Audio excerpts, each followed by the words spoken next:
capítulo 3.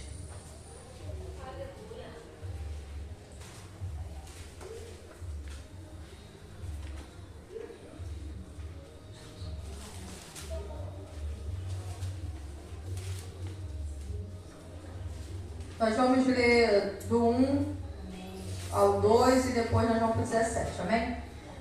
Diz assim a palavra do Senhor. Oração do profeta Abacuque, uma confissão.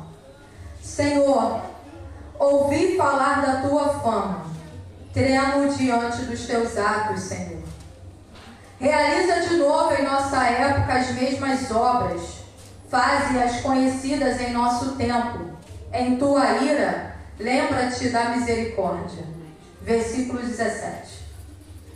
Mesmo não florescendo a figueira e não havendo uvas nas videiras, mesmo falhando a safra de azeitonas, não havendo produção de alimentos nas lavouras, nem ovelhas no curral, nem bois nos estábulos, ainda assim eu exultarei no Senhor e me alegrarei no Deus da minha salvação. O Senhor, o soberano, é a minha força. Ele faz os meus pés como os do cervo, faz-me andar em lugares altos. Para o mestre de música, para os meus instrumentos de corda. Louvado seja o nome do Senhor. O profeta Abacuque, ele não é mencionado em nenhum livro do Antigo Testamento, a não ser no seu próprio livro autoral. E não há nenhuma referência a respeito da história do profeta Abacuque. O que nós sabemos é que Abacuque, ele profetizou para o reino de Judá.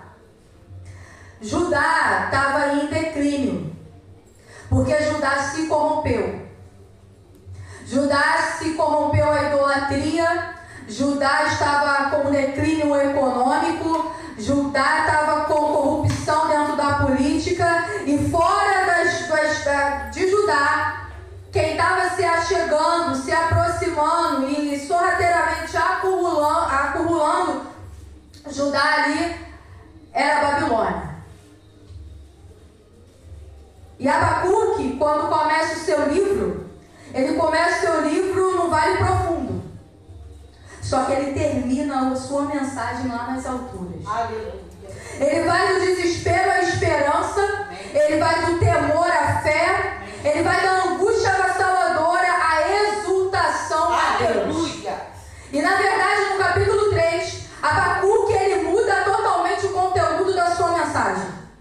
Porque até aqui, até o capítulo 3, ele estava aflito, ele estava indignado, ele estava desesperado, ele estava cheio de dúvidas, mas ele agora, a partir do capítulo 3, ele está pleno de fé, ele está cheio de alegria e de paz. Aleluia. Abacuque agora expressa nesse capítulo 3 a confiança em Deus, com a certeza de que é Deus que está no controle de todas as coisas. E a mudança dentro dele não é provocada pela mudança das circunstâncias. Meu Deus. Porque Deus não falou que vai tirar a Babilônia. Meu Jesus. Meu Jesus. Porque o povo de Judá ainda estava corrompido. Ele sai da dúvida para o cântico de louvor. Ele sai do medo para a exultação, porque ele para não apenas para olhar no cenário político à sua volta. Essa mudança começa porque Abacuque parou para ouvir a voz de Deus. Aleluia. E quando ele ouve a voz de Deus, ele começa a descobrir que é Deus que está no controle da situação. Deus não perdeu o controle de nada. Ele para então, quando ele ouve Deus, ele para meditar sobre a soberania de Deus, sobre a palavra de Deus, sobre o conhecimento de Deus e sobre a obra redentora de Deus. É quando nós nos voltamos para as Escrituras, é que nós vamos descobrir que Deus está com as rédeas nas mãos e Ele não perdeu o controle de nada. É Ele que está conduzindo o destino da nossa vida e da nossa nação. Não são as nações poderosas, não são os grandes impérios. O que vai determinar os nossos destinos não são as questões políticas das grandes nações. Não era a Babilônia que estava sentenciando Judá. Não, era Deus que estava sentenciando Judá. O que este profeta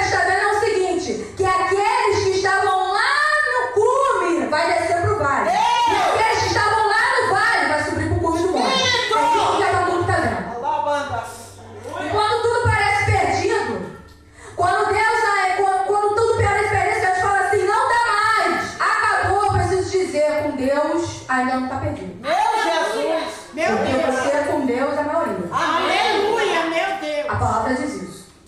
Mas qualquer analista político que olhasse para o cenário de Abacuque, o cenário que Abacuque está vendo, ia falar assim: vai dar ruim. Judá vai cair. Deu ruim para Judá. A Babilônia já é vitoriosa, a Babilônia já conquistou essa parada. Espírito de Deus. Com os olhos humanos a gente vê isso. A Babilônia, meus irmãos, era a dona do mundo, porque ela era a maior potência política e econômica daquele tempo. Os seus exércitos eram poderosíssimos. O poder da Babilônia era naquele momento impossível de ser controlado e de ser combatido. Não tinha como parar a Babilônia, porque a Babilônia era inteligente. A Babilônia não chegou de sopetão, ela foi conquistando território por território. Foi construindo tijolinho por tijolinho. E o povo de Judá estava na inércia. Deus amado. Aleluia, Jesus. Porque o diabo ele não entra com tudo, ele vai pegando aos poucos. O diabo ele vai trabalhando de pouquinho em pouquinho. É um negocinho aqui, aí é um negocinho ali, e aí a gente vai relaxando. Tá tudo bem, tá tudo normal. Ah não, isso é coisa de criança. Ah não é assim mesmo, tá ficando adolescente. E Satanás está trabalhando. Meu Deus. Satanás está trabalhando. Ah não, meu marido só tá um pouquinho nervoso. Ah não, eu agi assim, mas pô, olha como é que ele agiu também comigo. E Satanás está trabalhando. Satanás não tem autoridade na vida do crente se o crente não der brecha para ele. Aleluia. Então a Babilônia era esperta, ela é inteligente. Ela foi conquistando território por território devagar, começando logo quando eles foram visitar o rei, se eu não me engano, Josias. Era Josias? Ezequias. Quando eles foram visitar Ezequias com a sua pompa, mostrando tudo aqui, ó. É muito ouro, é muita prata, é muito dinheiro. Eu tenho, hein? Eu tenho poder. É desse jeito. Eles só foram ver, só foram passear. É igual Satanás. O culto estava rolando lá no céu e de repente Satanás chegou e Deus perguntou: o que tu tá fazendo aqui? Estou passeando. Deus. Senhor da glória. Estou passeando. Mas no capítulo 2, Deus vai falar com Abacuque. E no capítulo 2 e capítulo 3 diz que a grande Babilônia teria um fim. Em que o oprimido Judá seria restaurado, triunfaria e continuaria o seu projeto de vida.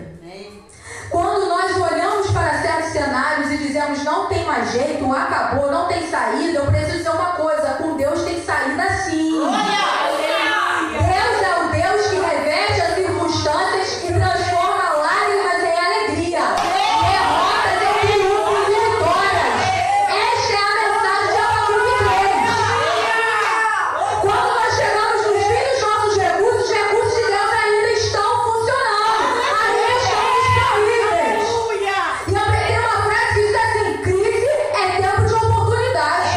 Louvado seja o teu nome, Jesus. Abacuque não pereceu diante das circunstâncias. Ele não sucumbiu. Mas diz a Bíblia que ele subiu a torre de vigília. Eu vou subir a torre de vigília. Deus amado. Eu vou subir a torre de vigília no meio dessa crise. E ele clamou por um avivamento.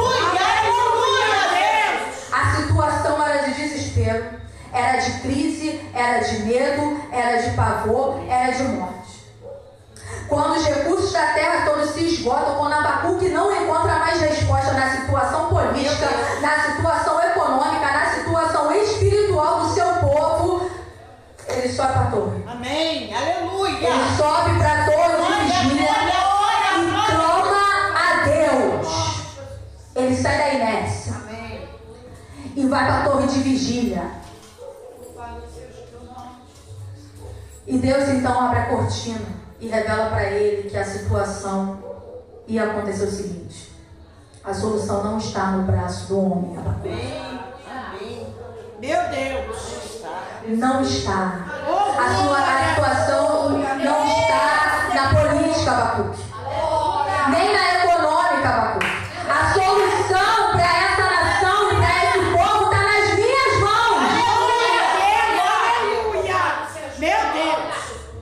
A gente olha para o cenário brasileiro e a gente fica assim, vai dar ruim. Vai dar ruim. Mas eu estudando essa palavra, o Espírito Santo falou comigo, não tem Alexandre de Moraes, não tem Lula, não tem Bolsonaro. A solução está na minha mão.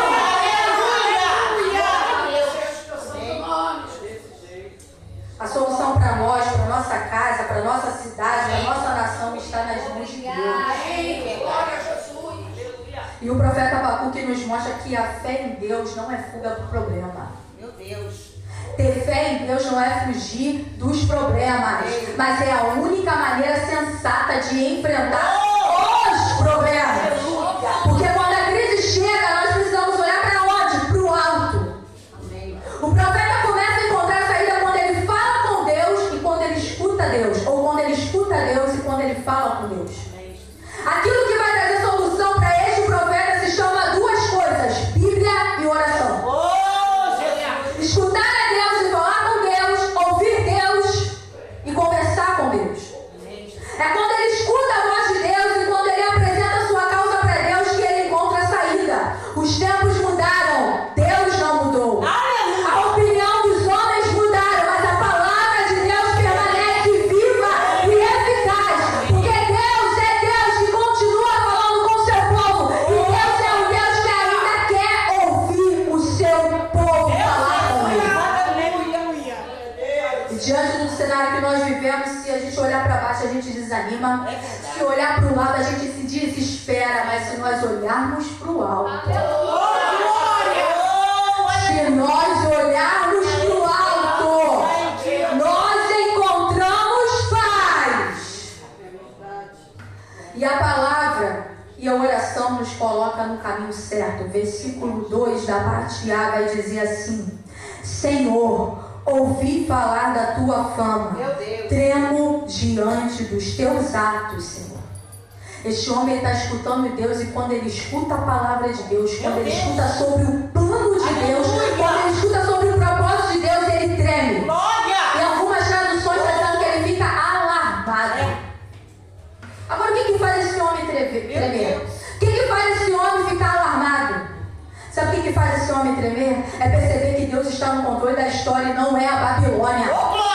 Não era Nabucodonosor, rei de reis, que estava no controle da situação. Era o Deus Todo-Poderoso, o Rei dos Reis, que estava preparando todo o cenário. Ele está no trono, ele está conduzindo, os reinos estão na mão dele, as rédeas estão na mão dele. E a sentença de Judá e a sentença da Babilônia estava sobre os braços dele. E ele começa então a perceber, Abacuque, que o Deus que está no trono iria disciplinar Judá, sim. Porque pai que não disciplina filho não ama. Diz isso em Provérbios. Mas logo depois haveria Deus de julgar a própria Babilônia. Porque Deus é o Deus que julga o pecado na vida do seu povo. Mas Deus é o Deus que produz justiça para todos aqueles que vivem a riveria da sua vontade. Se nós pararmos para pensar, Deus transforma Abacuque, o Abacuque questionador, aquele que estava discutindo porque não tem problema a perguntar, gente. O problema não está em questionar Deus, porque muitas das vezes eu questiono Deus, eu preciso questionar Deus para estudar. Mas o problema é que Abacuque estava batendo boca com Deus. Mas aí ele transforma aquele Abacuque que estava batendo boca, aquele Abacuque que estava cheio de questionamento, num adorador. Deus tirou Abacuque do vale do medo para a montanha da fé. E quando ele ouve, mas é quando ele ouve a voz de Deus, é que a fé é estabelecida. E como é importante nós ouvirmos a palavra do Senhor. É como importante, como nós necessitamos da palavra do Senhor. Ouvir a voz de Deus deve nos levar à oração fervorosa. Porque quando Abacuque diz, ouvi falar da tua fama, tremo diante dos teus atos, imediatamente Abacuque foi movido à oração, e ele diz lá no versículo 2 da parte B: realiza de novo em nossa época as mesmas obras, faze-as conhecidas em nosso tempo. Em nome de Jesus. caminhar junto. Quanto mais eu conheço da palavra de Deus, mais fervoroso na oração preciso ser. Sempre que a igreja busca a supremacia da palavra e o poder da oração, a igreja avança. Mas quando a igreja abandona a palavra e o fervor da oração, a igreja entra em colapso. Meu Deus. A oração que agrada ao Senhor procede da humilhação.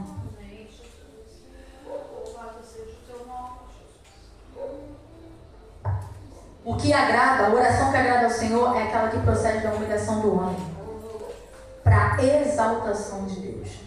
Até o capítulo 3, Abacuque está discutindo com Deus. A partir daqui, ele passa a orar a Deus. Aí é diferente.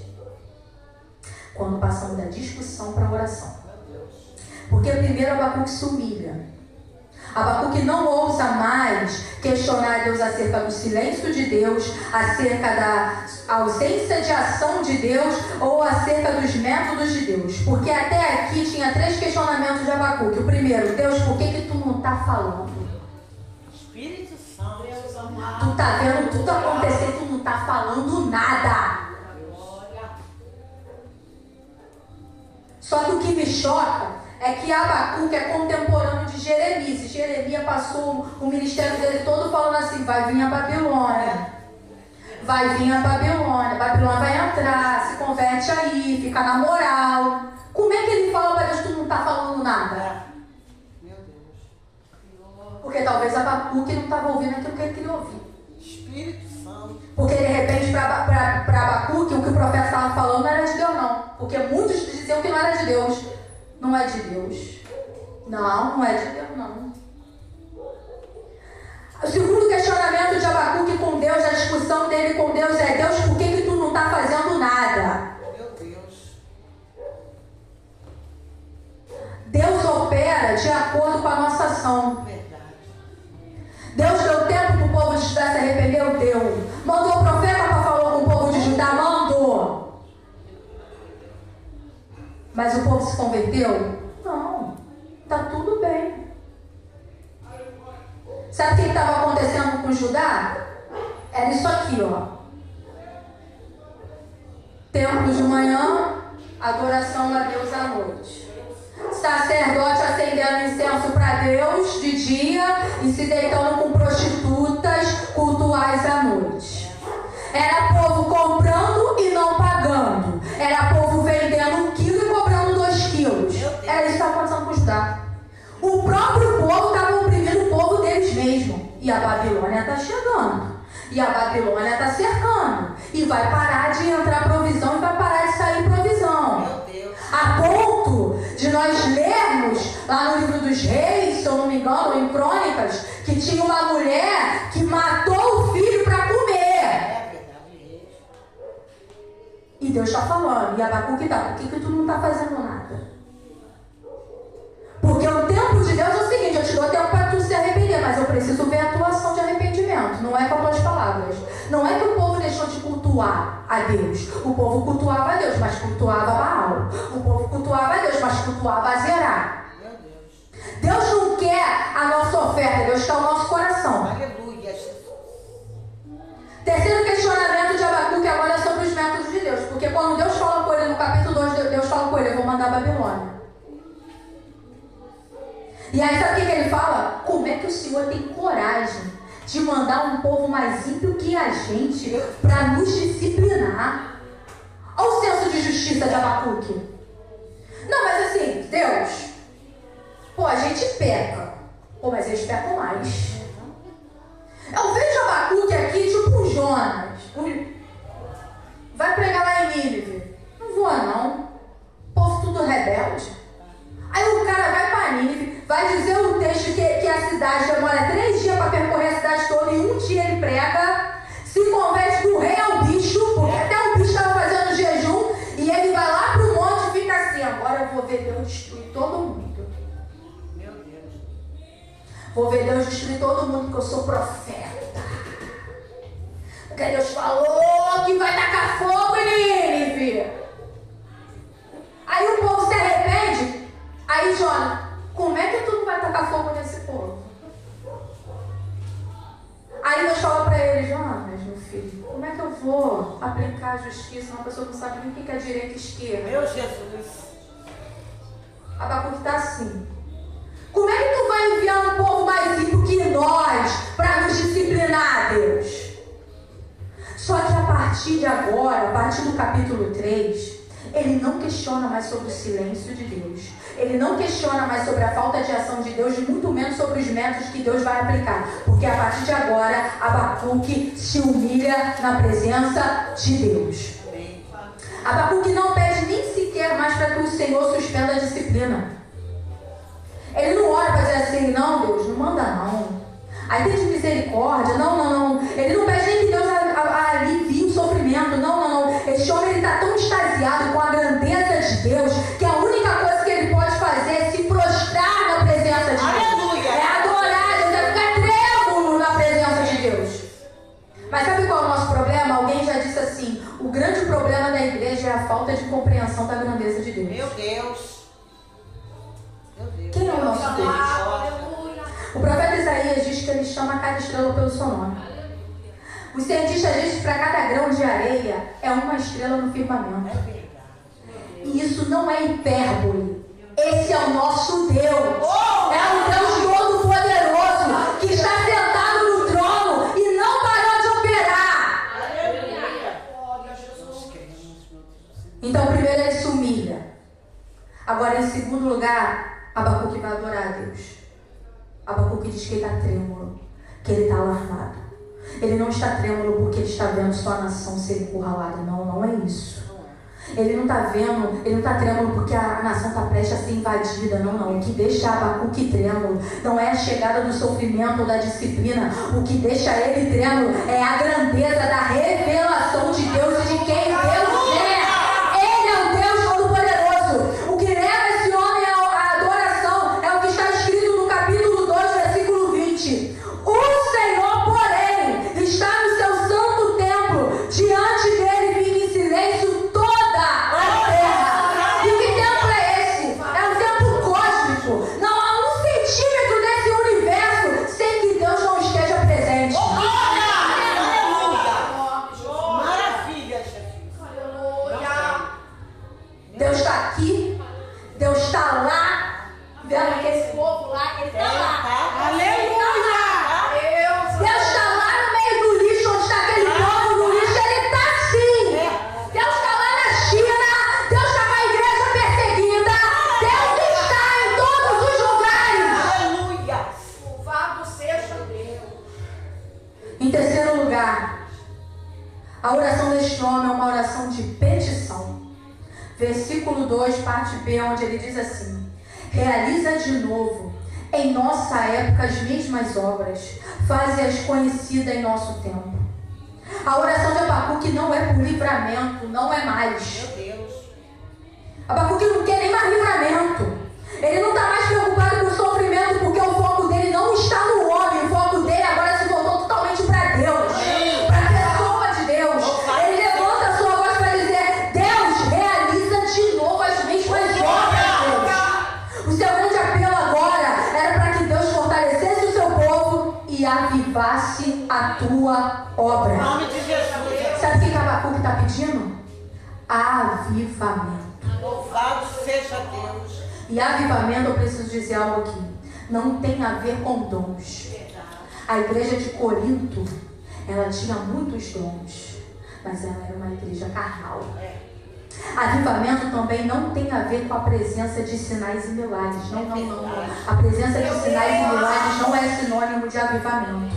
Avivamento também não tem a ver com grandes multidões. Jesus andava cercado de multidões. A multidão gritou: Hosana nas alturas, Hosana nas alturas. Mas a mesma multidão que disse Hosana nas alturas falou: crucificam-o! Não é multidão! Não é igreja lotada! Avivamento também não pode ser agendado pela igreja. Culto de avivamento.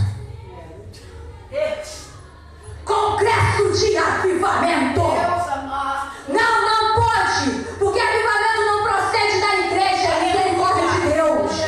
Avivamento tem a ver com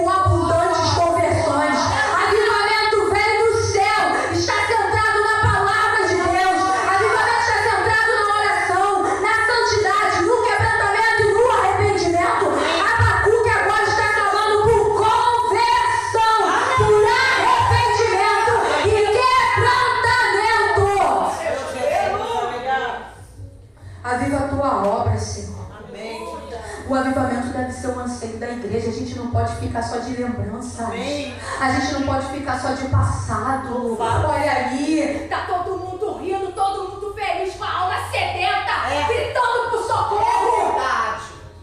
Aleluia. porque embora nossas raízes estejam plantadas no passado, nós vivemos o presente e caminhamos para o futuro. E nós precisamos em todo tempo clamar por avivamento, como isso tem gritado no meu coração, como o Espírito Santo tem colocado isso no meu coração. Louvado seja Mas a parte C do versículo 2 diz: em tua ira, Deus é um Deus que se ira. Mas olha a petição de Abacuque: em tua ira, lembra-te, Senhor. Lembra-te, Senhor, da tua misericórdia. louvado seja o teu nome, Jesus. Avivamento não tem a ver com justiça própria ou com merecimento. Onde há um verdadeiro avivamento, nós encontramos um povo que tem consciência de pecado. Onde as pessoas batem no peito, proclamam sua justiça, onde as pessoas arrotam a sua espiritualidade humana de elogios a si mesma, de glórias a si mesma, nós notamos que elas estão longe do princípio do avivamento. Avivamento começa com choro, com quebrantamento, com humilhação. Avivamento compreende que Deus é Deus justo e que se ira contra o pecado, mas o avivamento está fincado na misericórdia divina. Avivamento é quando Deus se volta da sua ira para a sua misericórdia. Avivamento não é merecimento da igreja, avivamento é favor de Deus. Amém. Glória a Deus. O avivamento é uma necessidade vital para a igreja. O profeta está cercado por uma crise, ele está encurralado por uma ameaça, a sua nação está prestes para ser invadida, o templo está prestes para ser destruído, o seu povo está prestes a ser deportado, a situação está em estado de calamidade, mas é nesta hora de crise, onde não tem lugar para se esconder, que a Babilônia vai entrar, que este homem foca a sua atenção em Deus e ora não por um livramento, não. Ele não ora por um livramento do sofrimento, por um livramento da invasão militar. Abacuque ora por um avivamento espiritual. Essa é a maior necessidade da igreja. O avivamento é concebido no útero do quebrantamento e nasce com choro de arrependimento. Não há um derramamento do Espírito sem que a igreja esteja sedenta de Deus. Meu Deus. Louvado seja Deus. Sem sede e fome de Deus não tem avivamento. Se eu estou só preocupado com a minha vida e não tenho compaixão com aqueles que estão lá fora, eu não estou pronta para viver um avivamento. Meu Deus. Se a minha dor é maior do que a dor do outro, eu não estou pronta para viver um avivamento. A coisa mais grave que nós estamos vendo na igreja evangélica é um deslocamento do centro do eixo do evangelho. O que é o evangelho? O evangelho está centrado em Deus, está centrado na cruz, está centrado em Cristo. Hoje, os homens buscam Deus não pelo que Deus é, mas pelo que Deus dá. As pessoas estão correndo atrás das bênçãos e não do abençoador. Querem a dádiva, mas não querem o doador. Querem os benefícios de Deus, mas não querem a Deus. Meu Deus, toda glória, aleluia. Isso não é avivamento. Eu quero ser salva, mas eu não quero o Senhor, onde eu devo respeito e obediência. Eu quero ser abençoado, mas eu não quero o abençoador. Eu quero viver Deus segundo a minha vontade, segundo as minhas escolhas, e está tudo bem. E aí a gente fica ouvindo muita gente falar de avivamento, igrejas falando de avivamento, igrejas mortas falando de avivamento. Tem aparência de viva, mas está morta. Meu Deus. Deus amado. Tem vida? Não, está morta. E o Senhor está falando: se conserta, igreja. Eu estou dentro da igreja, eu faço parte da igreja de Cristo. Essa palavra veio importantemente para mim. Se conserta, a igreja do Brasil. Se conserta, a igreja do Brasil. Porque grande eu quero fazer. Louvado seja Ou a gente pensa que Deus não queria fazer em Judá. Queria. Mas o povo fechou o coração para Deus. O povo estava adorando de coração. Deus não está preocupado com a nossa roupa, com o nosso batom, com o meu cabelo pranchado. Deus não está preocupado se eu estou bonitinha, se eu estou feia, se eu tiver com o coração em Deus. Meu Jesus. Aleluia. É isso que Ele quer. É o coração. Agora, o que é o verdadeiro avivamento? É arrependimento, é mudança de vida, é mudança de caráter. Avivamento é revestimento de poder. Avivamento traz mudança não do exterior, mas do interior. Hoje nós temos ricos templos, mas sem a glória de Deus. Temos crentes influentes na sociedade, mas não temos crentes influentes no céu. Temos influência política, mas não temos poder espiritual. Mas quando o avivamento chega, as crianças, os juniores, os jovens, os idosos, homens e mulheres se levantam em tempo e fora de tempo para falar de Cristo. É de Cristo, é a cruz que salva, é a cruz que liberta, é a cruz que transforma, é a cruz que cura. E o avivamento faz a igreja crescer, porque se nós pararmos para estudar os grandes avivamentos, nós vamos ver um crescimento grande da igreja.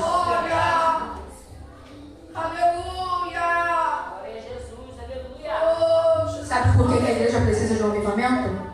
Para curar a igreja da esterilidade. Nós precisamos de um avivamento que impacte a Merendiba, que impacte a Olaria, que impacte o Rio de Janeiro, que impacte o Brasil, para que os velhos pecadores a terem fome e sede de Deus e ajeitar a sua vida com Deus.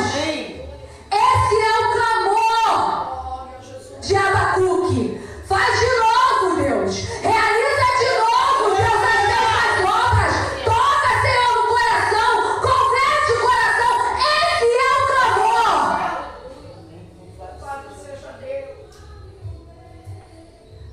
Mas se Deus não enviou o avivamento, porque Deus não enviou o avivamento para ajudar. A palavra do Senhor para Abacuque foi: vou enviar a Babilônia. Vai levar todo mundo. Vai destruir tudo. O que a gente faz? Versículo 17. Jesus. Mesmo não florescendo a figueira e não havendo uvas nas videiras, mesmo falhando a safra de azeitonas, não havendo produção de alimento, não nas lavouras, nem ovelhas no curral, nem bois nos estábulos, ainda assim eu exultarei no Senhor e me alegrarei no Deus da minha salvação. A economia daquele povo vinha da agricultura, da pecuária. Essa era a fonte de riqueza de Judá. E Abacuque está dizendo: isso vai acabar. A economia vai entrar em colapso. Porém, mesmo que a economia entre em colapso, mesmo que o dinheiro fique curto, mesmo que o trabalho não aconteça, eu me alegro no Senhor, no Deus da minha salvação. Ele coloca sua confiança não na provisão, mas no provedor. Amém. E eu preciso dizer, e está prestes a acontecer, vai chegar um tempo que a nossa economia vai entrar em colapso. E vai chegar um tempo que nós podemos passar por prejuízos financeiros. Mas Abacuque deposita sua fé no Senhor. Amém. Porque a base da nossa vida é Deus. Satanás, ele sempre vai achar que a gente vai preferir a provisão do que o provedor. Meu Deus. Satanás, ele sempre vai achar que a gente prefere as circunstâncias boas do que o próprio Deus. Meu Jesus. Sabe o que Abacuque está dizendo para o diabo? Ó, diabo, eu me alegro no Senhor. Oh, aleluia. Eu me alegro no Senhor. Foi bom ouvir? Foi bom para Abacuque ouvir que Deus ia mandar a Babilônia? Não. Porque quando ele estava discutindo com Deus, ele estava querendo dizer assim: não, filho, papai vai dar um jeito. Papai vai ser bonzinho. Foi não. Mas são as palavras duras que nos faz descer. Aleluia. São as palavras que fazem a gente olhar para dentro da gente. Porque Abacuque estava se sentindo muito justo. Mas quando Deus expõe o pecado de Judá, ele fala: eu estou dentro do negócio. Meu Deus. Ele pode não ter pecado, ele pode não ter transgredido, mas ele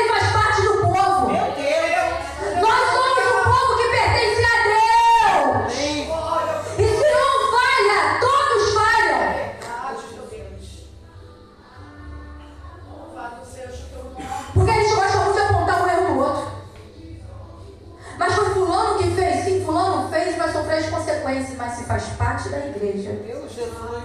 Se faz parte da... Sabe o que Paulo falou?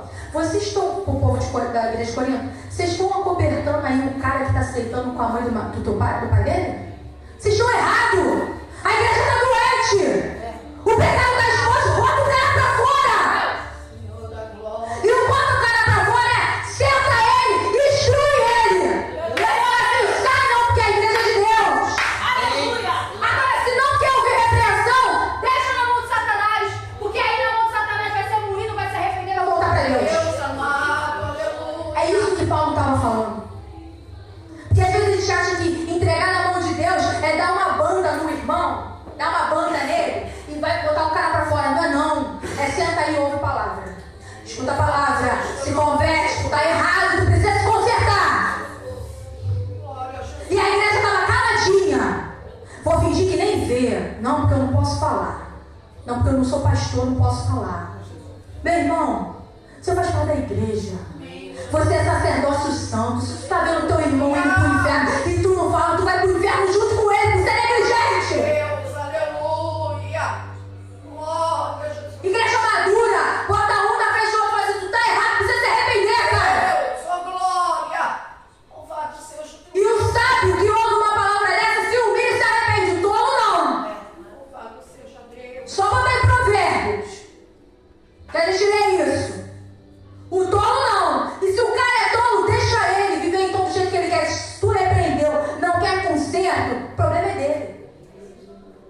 Aí é ele com Deus, já não tem mais nada a ver com isso.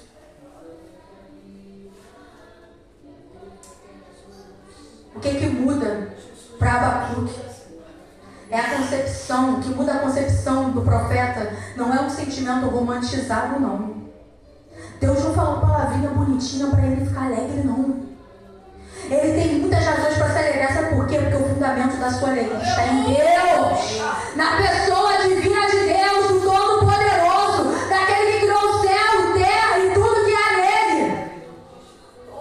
Ele começa, Abacuque começa deprimido, com dúvida sobre a retidão e a justiça de Deus e termina com uma alegre confiança no poder sustentador do Todo-Poderoso Deus.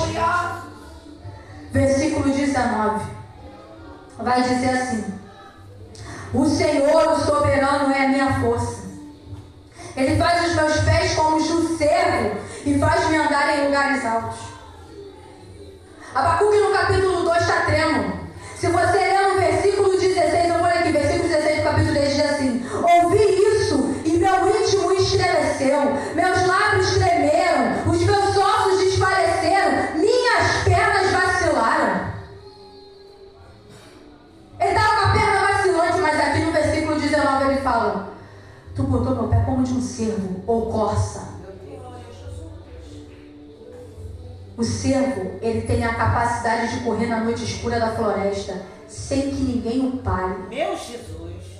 O cervo, ele sobe nos montes mais altos e nada pode deter a corrida dele. E Abacuque está dizendo: Deus me deu a capacidade de andar em lugares altos porque Ele é a minha fortaleza. Louvado seja Deus. Eu li esse livro de Abacuque algumas vezes, mas tem aquela vez que o Senhor te pega e eu fiquei extasiada com a grandeza do Senhor. Porque Abacuque fez uma viagem do temor à fé, do pranto ao cântico de louvor e do questionamento amargo à humilhação à adoração. E aqui eu deixo 5 lições que o Senhor colocou da mensagem de Abacuque no meu coração. Primeiro, Deus julga o seu povo. O povo não está imune da disciplina divina. Não vem com essa de que eu sou filha de Deus. Se está tudo errado, Suzana, vai dar ruim. Se está fazendo errado, Suzana, vai ser disciplinada. Não deixou de ser filha, e por ser filha é disciplinada. Segundo, a história tem um rumo e é Deus que está com as rédeas nas mãos. Não era a Babilônia, nunca foi a Síria, nunca foi o Egito, nunca foi o Império Medo-Persa, nunca foi Roma. Deus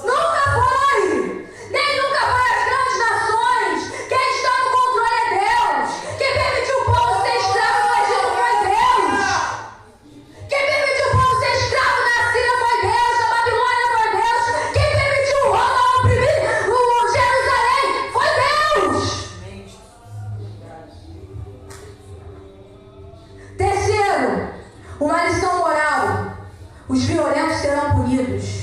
Quem semeia maldade, colhe maldade. Quem semeia violência, colhe violência. Quem mata a espada vai perecer. Porque Deus é justo. Deus não vai mudar. Deus é justo. O sol nasce para o ímpio, nasce para o justo. Uma vez os meus filhos perguntaram, por que esse negócio de sol nasce para o ímpio? Eu estou falando assim, virei para eles assim, a explicação é o seguinte: se o justo acorda 5 horas da manhã para trabalhar, estudar e alcançar benefícios, ele vai ter benefícios porque Deus é o justo. Mas se o crente fica em casa dormindo até as 3 horas da tarde reclamando que não tem dinheiro porque é preguiçoso, não vai comer. Porque Deus é justo. É desse jeito. Não é porque eu sou filha de Deus que Deus vai ficar passando mão na minha cabeça. Conheço um monte de amigos meus ímpios que são muito bem abençoados, mas por quê? Depositaram a sua vida em estudar e trabalhar. Estão colhendo os frutos do trabalho. Salvos, oro para que sejam. Porque ainda não confessaram Jesus como o único suficiente Salvador. Mas Deus não é Deus de provisão de dinheiro para a nossa vida. A provisão é a salvação. Quarto, uma lição espiritual. Versículo 4 do capítulo 2 de Abacuque. Diz assim: escreva, o ímpio está envaidecido, seus desejos não são bons, mas o justo viverá pela sua fidelidade. O justo viverá pela fé. Ainda que os ímpios se levantem com fúria contra nós, ainda que nos falte recursos materiais, nossa confiança permanece em Deus, porque pela fé vivemos, pela fé vencemos e pela fé triunfaremos. E a quinta última lição que eu aprendo com o livro de Abacuque: a alegria de crer. Eu me alegro no Deus da minha salvação. A fé, meus irmãos, nos tira do corredor da dúvida, do cenário de tristeza e de dor, e nos leva ao cântico da vitória. É a fé. A nossa alegria não vem de coisas. A nossa alegria não vem de pessoas. A nossa alegria não vem de momentos ou circunstâncias. A nossa alegria vem do Senhor, do Deus da nossa salvação. Tristeza acontece na vida de todo mundo. A pastora relatou que ela está triste.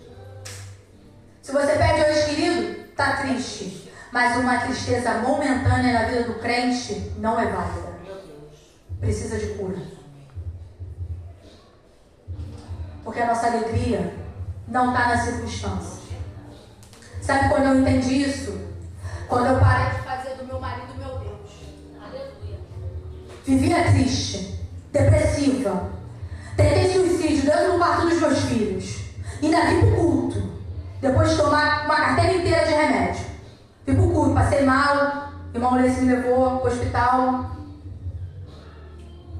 Triste. Mas quando eu entendi que o problema não era o meu marido, o problema era eu. Que eu coloquei, depositei a minha confiança que eu deveria depositar em Deus, em cima de uma pessoa que não podia me dar, porque estava distante de Deus. Eu me tornei uma pessoa alegre. Alegria da salvação. Crente precisa ser alegre da salvação. Isso não quer dizer que a gente vai ficar igual uns abobados assim, ó. Morreu, meu parente morreu. Mas ser uma pessoa alegre, constância de alegria, confiança no Senhor, fé naquele que pode todas as coisas. Confiança está em ti, Senhor. 7 de setembro, dia da independência. Um montão de gente foi para a rua hoje. Estão pedindo justiça. Eu não sou contra manifestação, não, gente. Mas eu entendi uma coisa. O Brasil, a única solução do Brasil é Deus. E Deus está no controle. Quem foi preso porque permitiu. Deus permitiu ser preso. E sabe só lá o processo que Deus está permitindo com essas pessoas que foram presas justamente. Ah, mas foi fraude, mas Deus permitiu a eleição. Porque Ele está no controle de todas as coisas. Sabe quando a igreja do Senhor errou? Quando a igreja começou a parar de glorificar a Deus e gritar mito.